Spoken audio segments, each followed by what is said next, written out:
This piece that you have in your hand, Mr. Chairman, is a piece from the Cedars of Lebanon. So it means a lot, as you know. It's a historic piece, and we want to thank you again, and hope we will continue to work together. Well, thank you very much. I'm very honored to receive this award. You know, I was in Lebanon about a year ago, or maybe a little more than a year ago, and we once again saw the problems. You know, Lebanon is always seems to be in the middle of things when it really shouldn't be. It doesn't want to be, but it gets sucked in because of all the regional fighting that goes on. I know the people of Lebanon want nothing more than peace and the ability to run their own country the way they see fit. I think this award is very meaningful to me. It is work in the region that you do. IDC's work in the region is so important. The work you do in Washington, and it's been a pleasure for me to work with you all these years.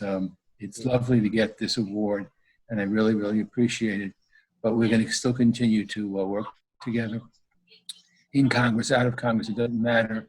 I think that it's just so important that that Christians are not treated badly, and that working together we can help the beleaguered people of Lebanon and other places as well, where Christians have been persecuted. I've always been interested in the Middle East, and I've been proud to champion the rights of Christian minorities throughout the region during my time in Congress.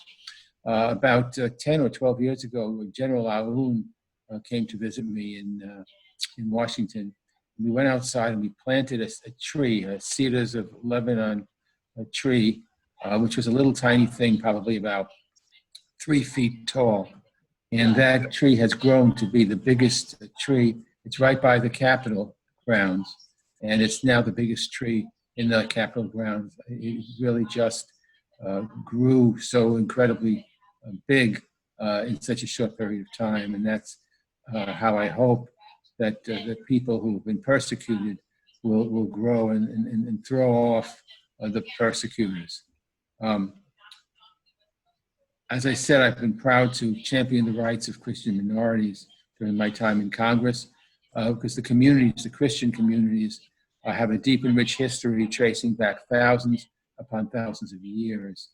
It represents cultural patrimony of global importance, and still, again, unfortunately, faces threats to their safety and very existence.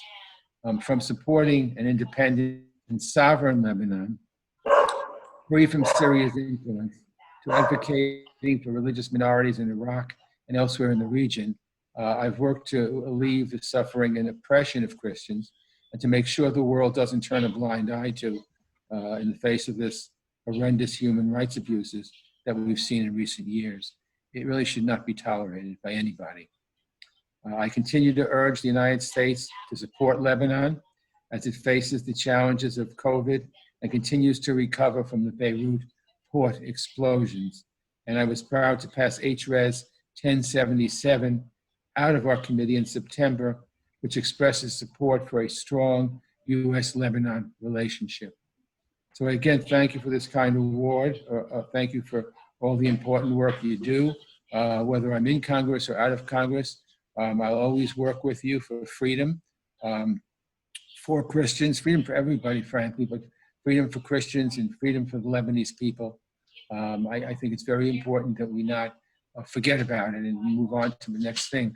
This is something that the groups that persecute have to understand, that the United States of America is not going to just sit idly by and allow such things to happen. So again, whether I'm in Congress or out of Congress, you'll hear my voice, and my voice will always be with you.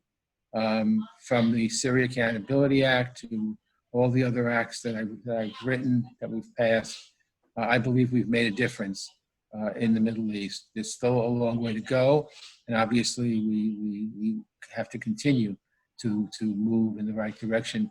But the fact that we have now brought the problems into the forefront of people's thoughts, I think we're that much closer to the ending of Christian persecution in the Middle East and frankly everywhere else. So this is a lovely award. I see it's made from a Cedars of Lebanon tree, so it's really lovely. I'm happy to put it up in my office and other places, my home, to remind me that there's still much work to do. There's still lots of struggles to carry out. But I really do believe that in the end, righteousness wins in the end.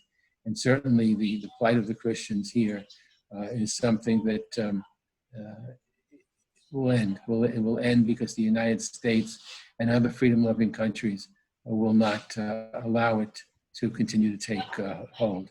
So again, you can always count on me. It's an honor to be with you. It's an honor to get this award. And thanks so much for your support. As I leave Congress, I know there's still a lot of work to do, and there's a lot of things that I can do in Congress and out of Congress too. And I will certainly continue to work with you to make sure that Lebanon is free, and frankly, other areas and countries in the region as well. Syria, for instance, also. There aren't that many Christians there, but the Syrian people have also been what's happened to them has just been terrible. And I think it's important that we not allow any of these terrible things that happen to people to be swept under the rug. We have to keep bringing it to the fore and bringing it to the outside and letting people know what's really going on. So you can count on me for a free and independent Lebanon. The Lebanese government needs to shake off these groups that come into Lebanon and latch on and try to take over, almost like a country within a country, and that's bad. Whether it's Hezbollah or anything else, we want to make sure that we will not allow Christians to be persecuted. So thank you again for the award, and keep on fighting the good fight. You'll always have me with you. Thanks.